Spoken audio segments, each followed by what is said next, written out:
Hi everyone, Helen Molino here again. This is our second part of how to cover a shoe using our amazing product, Sculpt and Stick, S&S for short.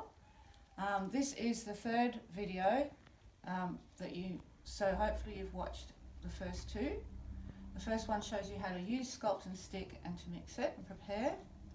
The second one is how to cover your shoe or other found object with one coat of fibreglass tape and Sculpt and Stick. So this video is going to show you how to do the second coat. So let's have a look at our shoe and see how it turned out after the first coat. You can see it still has a little bit of flex in it. We don't like flex, so that's why we need to have a second coat.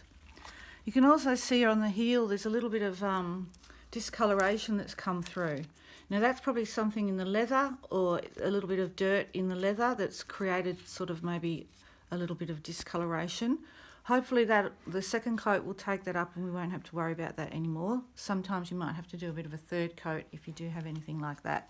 So that's just reiterating that you do need to make sure your object is clean and dry before you start, so that hopefully you won't get anything like this. So without delay, I will start applying my second coat. I'm going to slip a piece of plastic under here because I don't actually want that to stick down.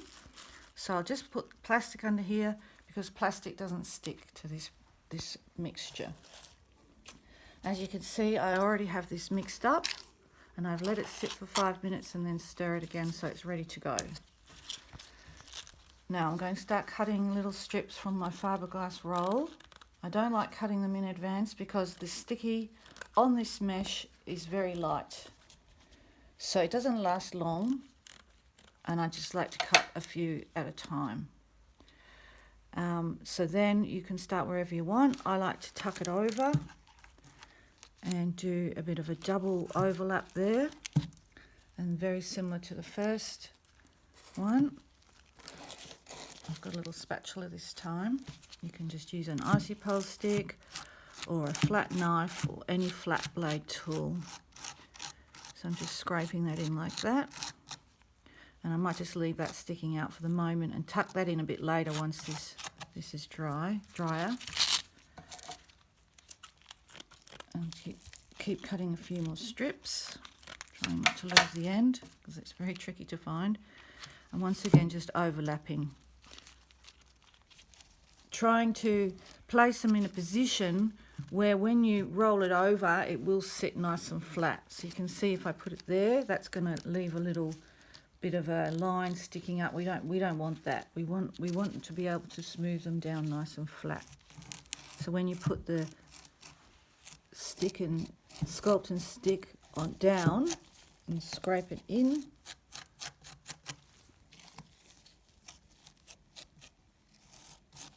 it makes a nice smooth coating.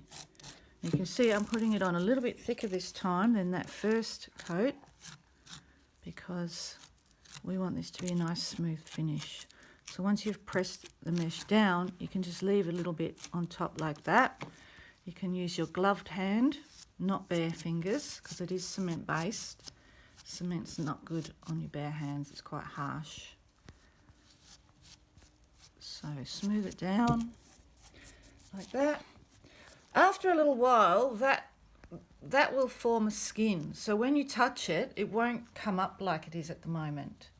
And it will sort of like pat dry and you'll be able to make it nice and smooth.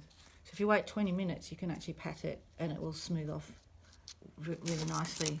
So basically you just keep doing that until you've covered the whole shoe again. Cutting your strips,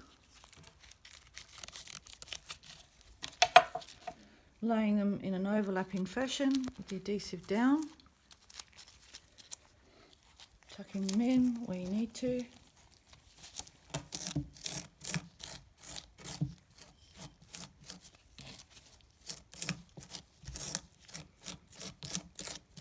Putting a little bit extra on top and leaving it for now so you can smooth it off later. And you can keep going with the whole shoe. I've decided not to do the inside. I'm just going to leave that and trim up that mesh a bit later when it's dry, because I just kind of like the real sole in there. But you can do the inside as well and put some fabulous mosaics in there. some mirror or something would look good. I'm going to give it, when I've finished covering this completely, which I'm not showing you the whole thing in the video, I'm going to give this to Robin, my partner in crime, to do the mosaics. And she will be sending some pictures, making some videos of her mosaic progress on the shoe. So if you end up going with a shoe or a handbag or any other object, please send us some photos of what you do. We'd love to see what you come up with. So don't forget, you can buy our Sculpt and Stick, amazing sculpture and adhesive product from Utopia. Go to our website, www.utopiamosaics.com, or you can send me an email at utopiaspirit@gmail.com. Thank you. Have fun.